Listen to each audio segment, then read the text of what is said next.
Hi, so quick video. I always say that, don't I? Let's put some glasses on so you can see me.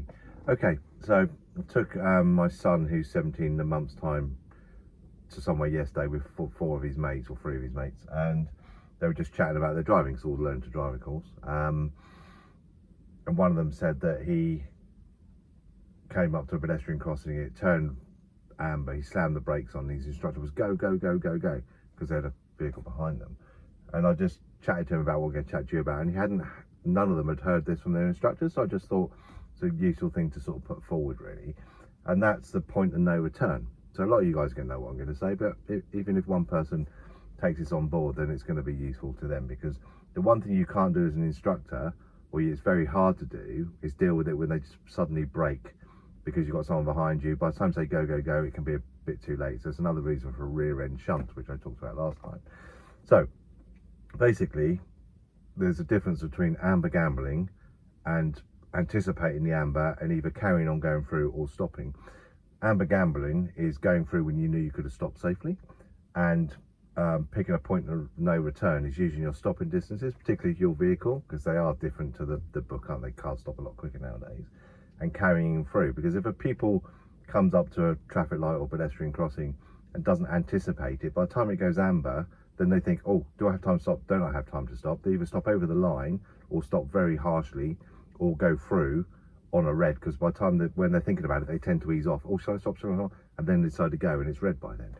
But if they're anticipating it and picking a point of no return, so in other words, let's say pedestrian crossing, let's just say this works for your car and the speed of the vehicle, coming up to pedestrian crossing, by the time they get to the zigzags, if it changes, they're going to carry on. Obviously, if someone steps out, that's different, but saying it's all safe, carry on, because amber is stop if it's safe to do so. If it's not safe to do so, we're better off carrying through.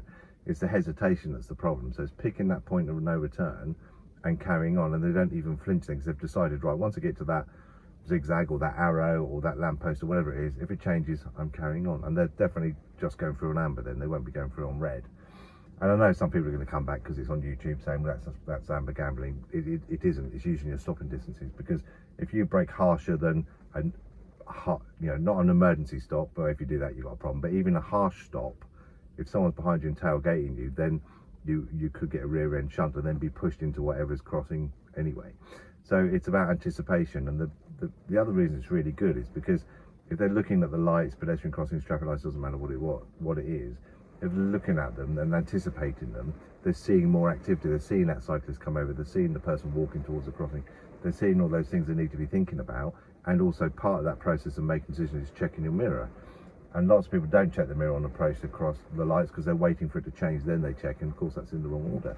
So there's no one behind you, you can do a reasonably sharpish stop, but not too sharp. If there's an articulated lorry behind you, I'd be going through.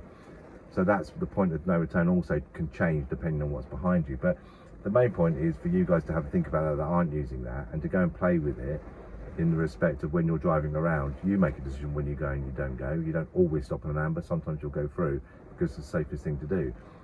But the pupils need to be anticipating that before it changes, not once it changes, if that makes sense.